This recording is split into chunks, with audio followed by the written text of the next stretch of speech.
Dakar ma ñëw fii Dakar du coup cas bi moo ngi am bi ma nekkee Casamance ndaw si dañoo doon génn am nañ 1 an 4 mois lañ am ci 1 an yooyu 1 an 4 mois yooyu ndaw si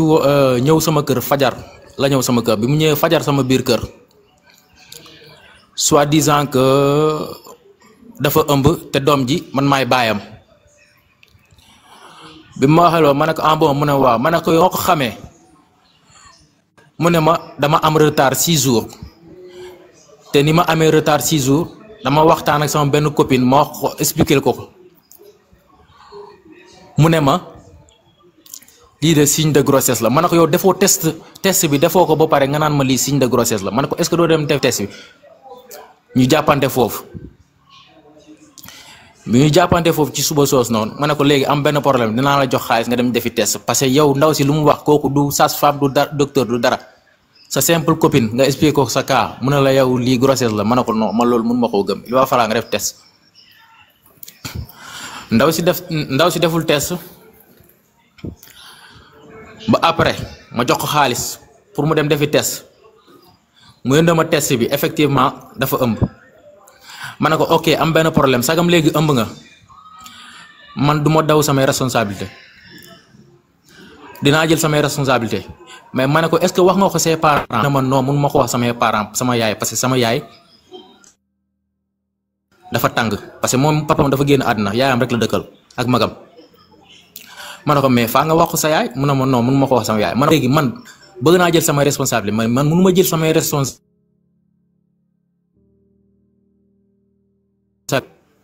lu ci mënta xew du ma am dogal ci kaw sama doom te say parents duñ xam ni que may jël samay responsabilité yow tamit loolu aussi loolu man mënu ma koo def mu ne ma en tout cas boo mënee nga jël say responsabilité boo mënul nga bàyyi man dinaa gérer sama bopp ma ne ko non loolu du wax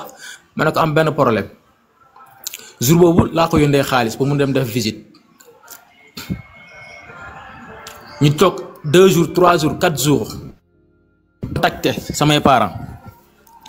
ma expliqué leen cas bi fekk na daf ma waat encore di ma laajaat xaalis ma contacté waat samay parents ma expliqué leen ko ñu ne man ndaw si wax na ko yaayam man leen déedéet waxu ko parce que sama waa kër ñoom xam nañ ndaw si xam nañ xale bu jigéen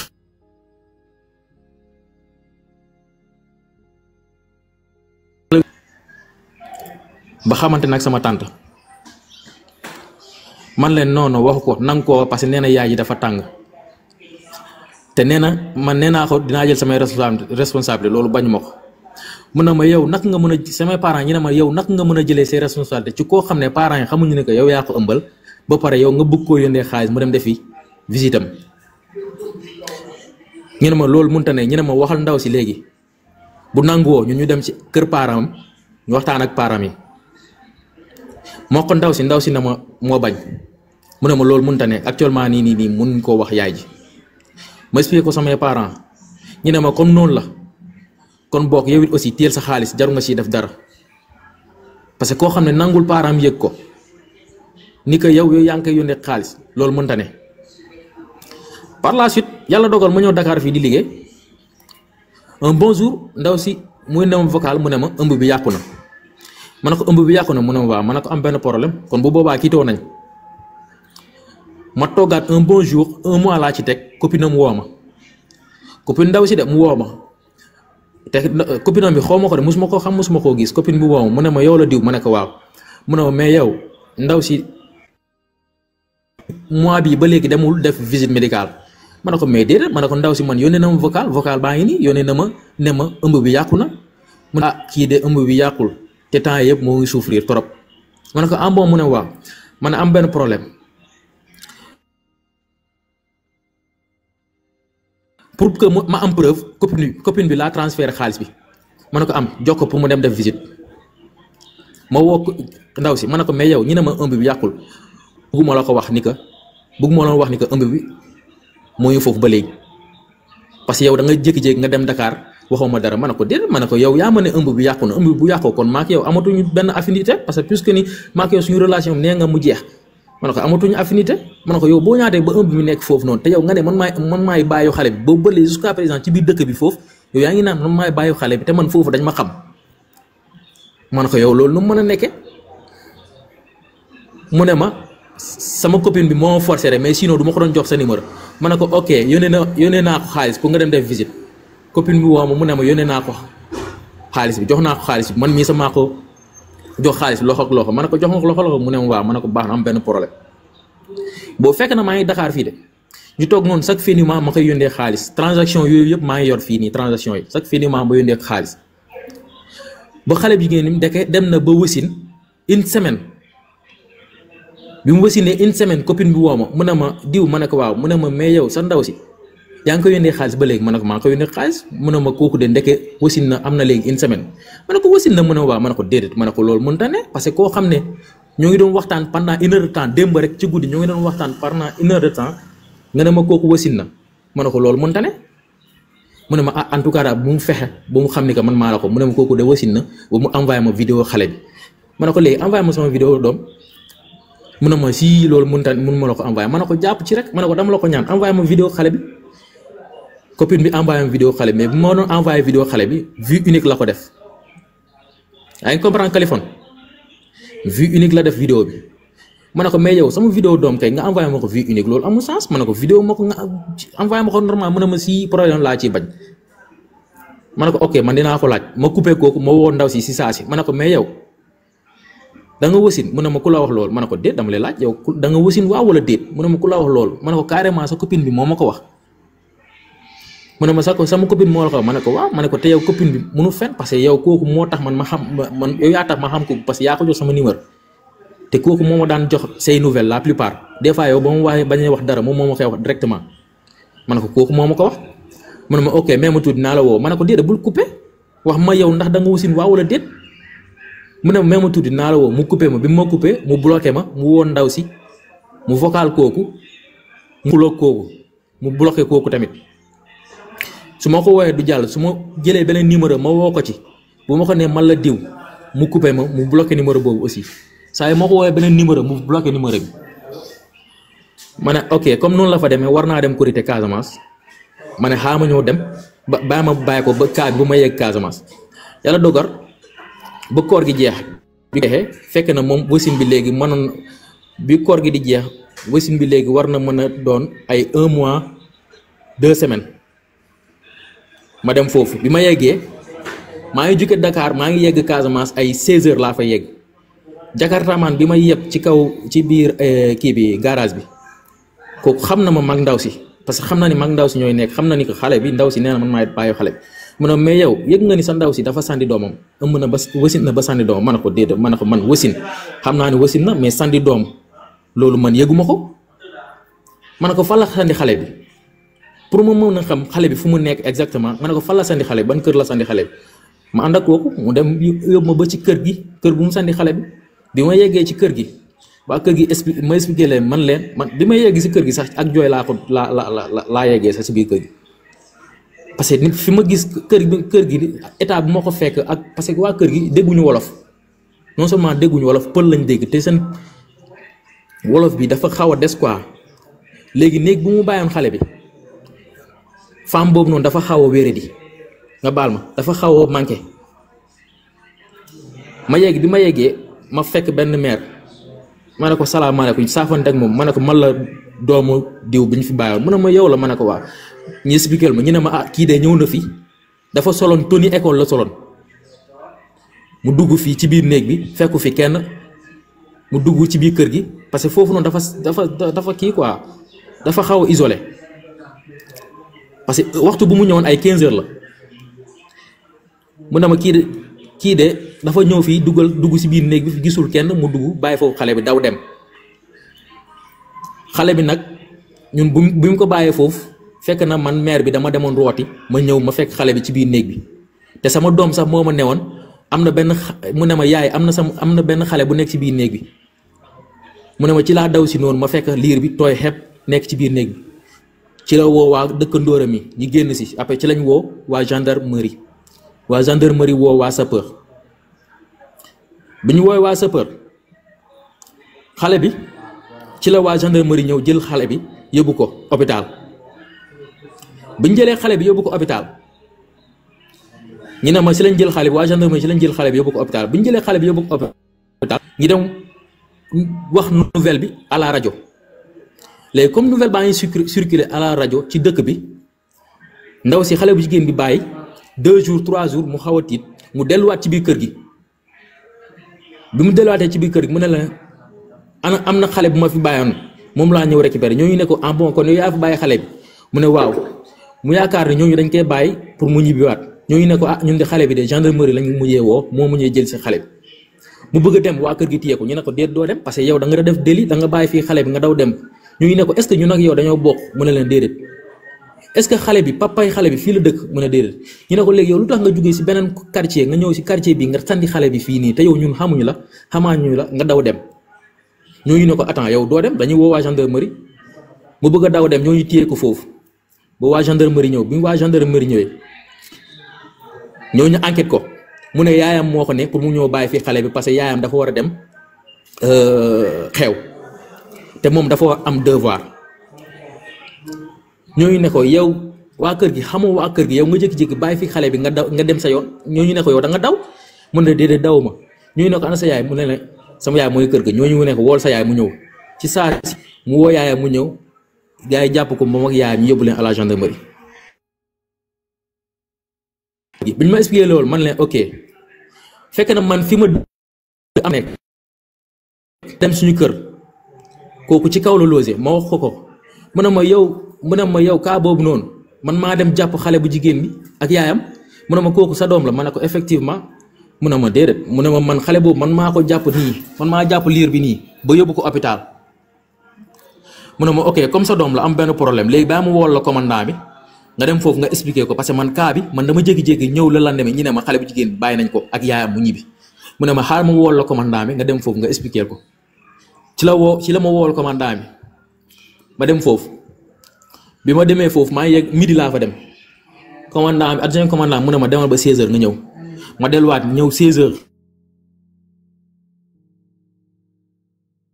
commandant mu ne ma ah loolu man mënutuma ci dara parce que xale bu jigéen bi principal am moo fi ñëw nee na xale bu jigéen bi xale bu brillante la te terminal lay def te bu doon dafa bëggoon rey xale bi mënoon na ko rey ci àll bi mais deful loolu dafa ñëw teg xale bi ci biir kër la ko teg mu daw dem ma ne ko mais yow koo xam ne dafa mu bàyyi xale bi ci biir kër gi bàyyilu ko lekk bàyyilu ko dara mu bàyyi ko foofu daw dem te waa kër gi xamuñu ko ngeen bàyyi kooku ngeen da ngeen koy bàyyi mu libre ma ne ko ok ma ne ko man bëgguma sax kii man li ma bëgg mooy que ne moom dafa sànni xale bi bëggatul xale bi mais man dama bëgg a xam xale bi fu mu nekk commandant bi ne ma loolu man sama yoon nekku ci demal ci procureur nga dem régler ko ak procureur parce que xale bi d'ailleurs procureur lañ ko jox te jabar procureur lañ ko tuddee ma ne ko xale bi procureur ngeen ko jox te jabar procureur ngeen ko tuddee ma ne ko yéen xale bi war ngeen xam ni que xale am na baay bu amee yaay am na baay aussi lu tax xale bi laajoo leen ko kuy papay xale bi mu ne xale bu jigéen bi nee na papay xale bi nekku fi ma ne ko ok papay xale bi nekku fi nee na man maay baayam te kii maa ngi ak samay preuve maa ngi ak samay vocal ak moom enregistrement yëpp maa ngi ak moom ma ne ko ok ci laa woo xale bu jigéen bi directement téléphone ma ne ko yow parce que moom dafa demoon korité ji si beneen village la demoon korité ji bi ma ñëwee korité fekk moom foofu dafa dem korité beneen village ma woo ko téléphone ma ne ko yow du da nga dem korité ji boo ñëwee soit da nga may tëj mbaa man ma tëjlu la soit nga dem indi sama doom ma jàppante ak moom foofu mu ne ma loolu la ñuy seet mu xam ni que caaxaanuma mu bàyyi ay 20h mu woo ma téléphone bi ma woowee téléphone ma jël astafurlaay kii la ma njëkk a woo ay 13h la ma njëkk a woo ma enregistré ko bi ma woowee ma enregistré ko mu ne ma yow nga ñëw laajte ma problème bi nu mu fa demee nga dem sa yoon yow nga ñëw laajte ma problème nu mu fa demee nga naan ay da ngay dem ay gendarmerie affaire yoonu mu ne ma ba pare yow da nga sa premier appel sama yaay nga jot ma ne ko déedéet ma ne ko man dama wax sama wax rek man xaw ma sax di que sa yaay moo wuyu parce que man dama wax sama wax rek ma coupé mu ne ma en tout cas daal li nga mënta def mooy que ni da ngay ñëw nga baalu ak sama yaay ma ne ko lan laay ñëw di baalu ak sa yaay ma ne ko yow ngeen def li ngeen def ñu bàyyi la ngeen dem xale baa ngi ci procureur te yow xale bi man commandant bi daf ma ne yow xale bi mënutoo ko gis amatoo droit gis xale bi xale bi dañ ko jël sa loxo parce que puisque yow da nga koo abandonné fële nga naan ay ma ñëw toog ñu waxtaan ma ne ko man en tout cas daal suba damay dem à la gendarmerie au tribunal direct daay dem porter plainte ma ne ko boo ñëwee sax laa koy dem defi mu gën a yomb ci yow mu toog jour bu ma ko woo la lendemain la ñibbisi moo ko yaayam ma jaar seen kër ma menacé ko ma ne ko yow soit da ngay jëli sama doom mbaa nga tëjlu ma mbaa man ma tëjlu la parce que yow man mënuma jël samay responsabilité ci yow ma fay ma chaque fin du mois ma lay yónnee xaalis ma ne ko transaction yaa ngi nii yow xam nga man xam naa ma ne ko sa copine bi aussi témoin la kooku man maa def exprès ma yónnee ko xaalis bi boobu noonu direct parce que dama ko bëggoon def témoin ni que mu xam ni que maa ngi jël samay responsabilité ma ne ko yow samay parents wax nañ ma ni que bu ma jël samay responsabilité tant que yow say parents xamuñu ni que maa ngi jël samay responsabilité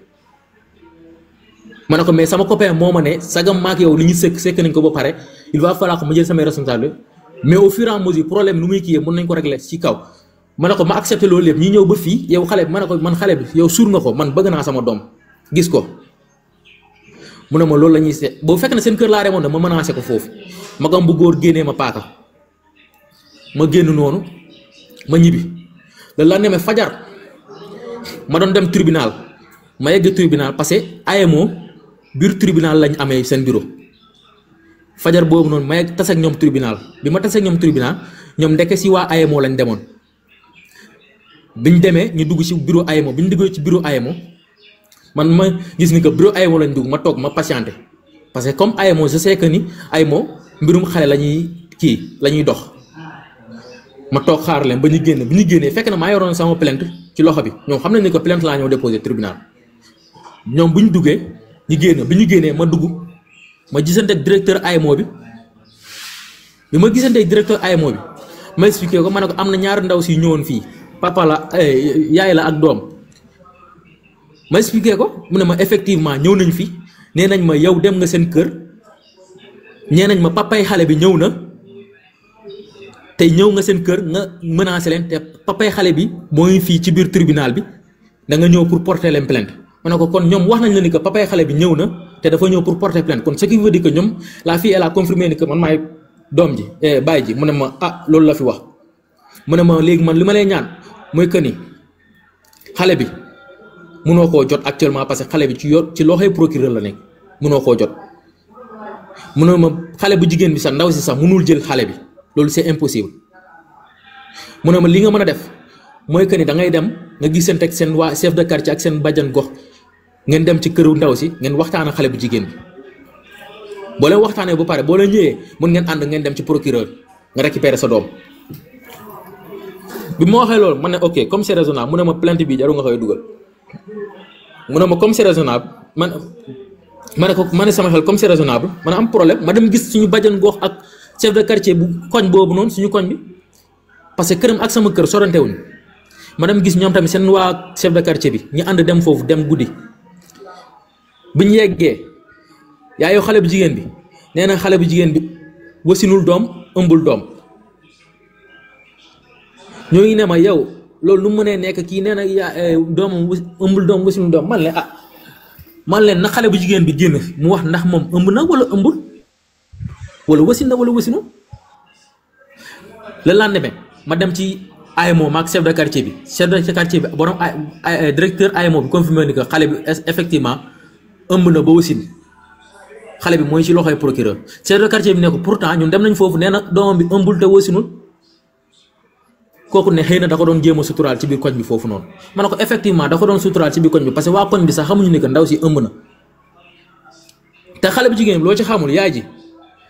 ji da ko wasinuloo ci biir kër gi la ko wasinuloo parce que xale bu jigéen musul dem def visite médicale parce que waa gendarmerie bu ñu ko jàppee ñu ne ko léegi yow ana carnet xale bi liir bi mu ne liir bi amul carnet ñu ne ko yow ndax demoo def visite mu ne moom musul dem def visite ñu ne ko yow foo wasinee ndeke moom ci biir kër gi la wasinoo yaayam moo ko wasin ci biir kër gi te jour bu mu wasin xale bu jigéen jour bu mu wasin Californie loolu la demee xale bu jigéen dem na jàng ji ñu mu bokkal classe ñoo ma wax ni que xale bu jigéen jour bu mu wasin loolu la demee jàng ji na ma ne ko déedéet ma ne ko yow ku wasin nu mu mën a jàng ji la demee loolu c'est impossible ñu ne ma en tout cas la demee ci ngoon jàng ji na du suba si la def cours mais le soir def na cours bi ñu waxee lool man am benn problème ma régler problème bu man nekk foofu noonu problème mujjewul régler te man sama heure congé bu ñu ma may jeex na ma replié wu ñëw liggéey bi ma ñëwee Dakar dellu si Dakar ma ñëw liggéey ma war a dem tabaski ji ma dem tabaski ji bi ma demee tabaski ji problème bi réglé wul avancé wul dara ma ne xaar ma dugal sama plainte bi ma yeggee foofu noonu tabaski bi encore une fois ma dugal problème bi ma ne comme moom xale bu jigéen bi proviseur bi moo dem à la gendarmerie moo réglé problème bi nee na xale bu jigéen bi jàngkat la moo tey waa gendarmerie bàyyi ko mu ñibbi ma ne comme moom moo réglé problème boobu man xaar ma dem ci principal bi ma waxtaan ak moom ma ne ko man maay bàyyi xale bi léegi man dama bëgg jël sama doom léegi xale bu jigéen na ma jàppale ma jël sama doom ma yegg seen école bi ma yeggee seen école gisante ak proviseur bi ma gisantee proviseur bi ñoom ci ngoon lañ dem à la gendarmerie xale bu jigéen bi de ci ngoon mu dem à la gendarmerie bi mu demee à la gendarmerie mu ne waa gendarmerie man dama ko nekk di harceler di ko topp fu nekk di dem seen école di ko fekk foofu noonu te foofu lieu bu muy jàngee la gendarmerie ci ngoon googu lañ ma woo ñu ne ma la demee matin naa fa ñëw wuy si man la lu may ñëw wuy si ndax convocation la wala plainte la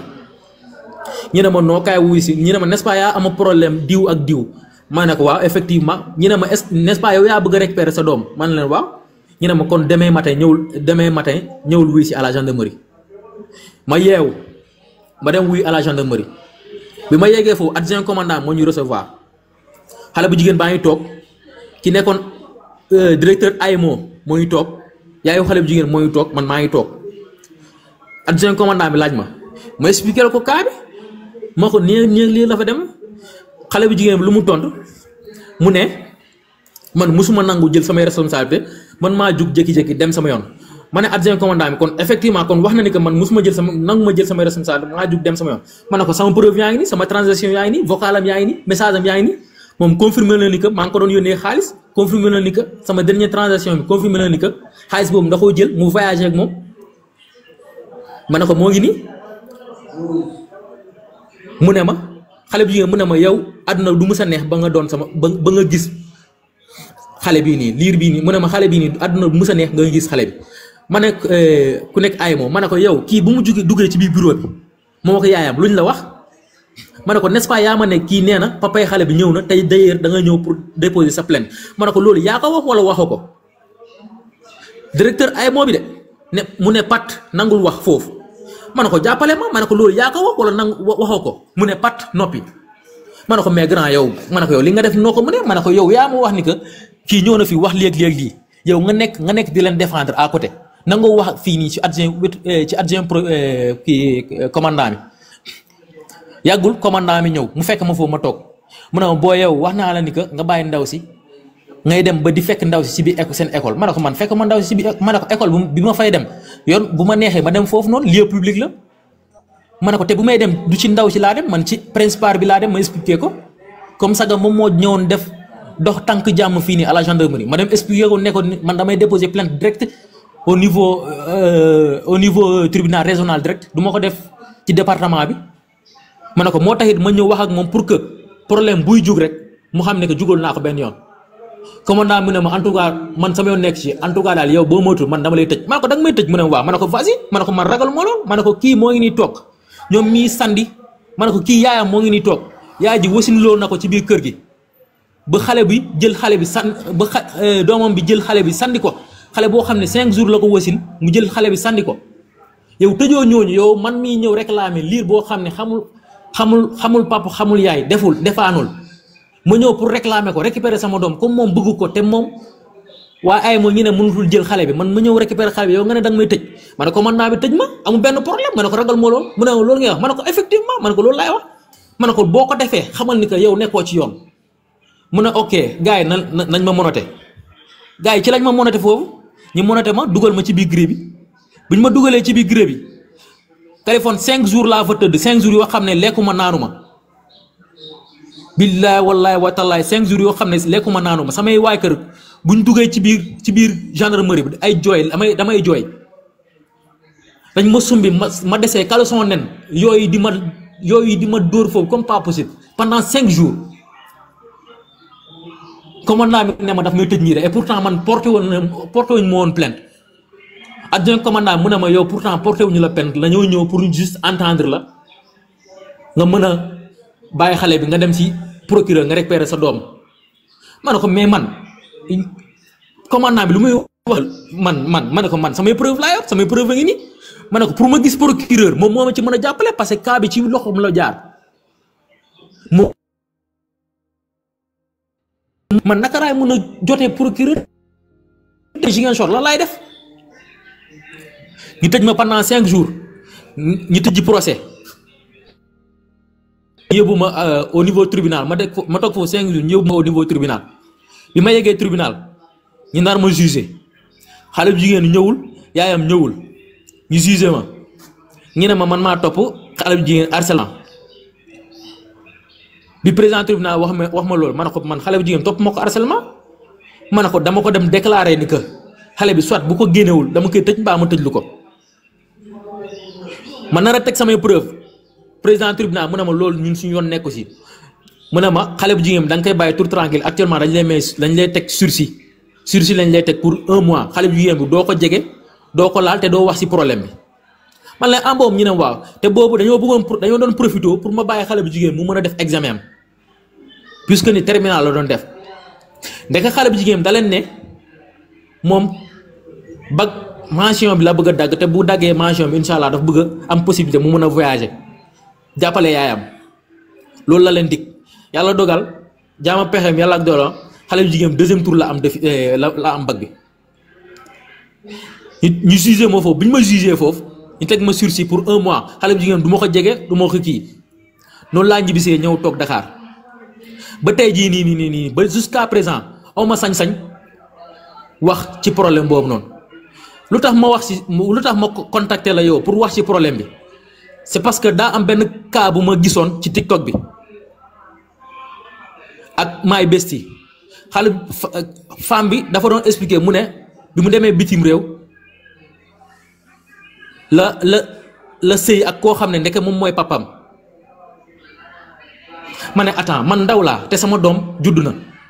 ma ne man tey jii nii même fekkee bu dul man sax sama doom sëyut ak man sax mais sama doom mun na dem sëy ak sama doom mun na sëy ak sama beneen doom wala soit mu sëy ak koo xam ne ku ma jege la ma ne attends Kaliphone man est-ce que Kaliphone man sama yaay boo ma nee ndax dafa xees wala dafa ñuul mënu ma la ko wax parce que man sama yaay dafa teel a gaañu tey sama maam moo ma yar mënu ma la wax tey jii ndax sama yaay dafa xees wala dafa ñuul musuma ngaamu samay waajur musuma ngaamu samay mbokk yu jege sama yaay man leen jox leen ma sama photo yaay musuma koo osé parce que man juddoo ma ci mariage hors mariage laa juddoo loolu noonu dama dem ba xalaat ni que man li ma dund ak man ni ma dund man mii di góor man juddu naa ci hors mariage may dund yenn affaire yoo xam ne may xalaat yenn affaire yoo xam ne ci koo xam ne encore une fois kooku jigéen la sama doom boo xam ne jigéen la mu war a dund genre dund boobu noonu ma ne non attends man il va falloir que man ma def tout man sama doom bu moo ko mënee récupérer moom récupérer ko moo ko mënul récupérer ma xam man dama bëgg a comprendre man quoi parce que àdduna day dox te tey jii nii kenn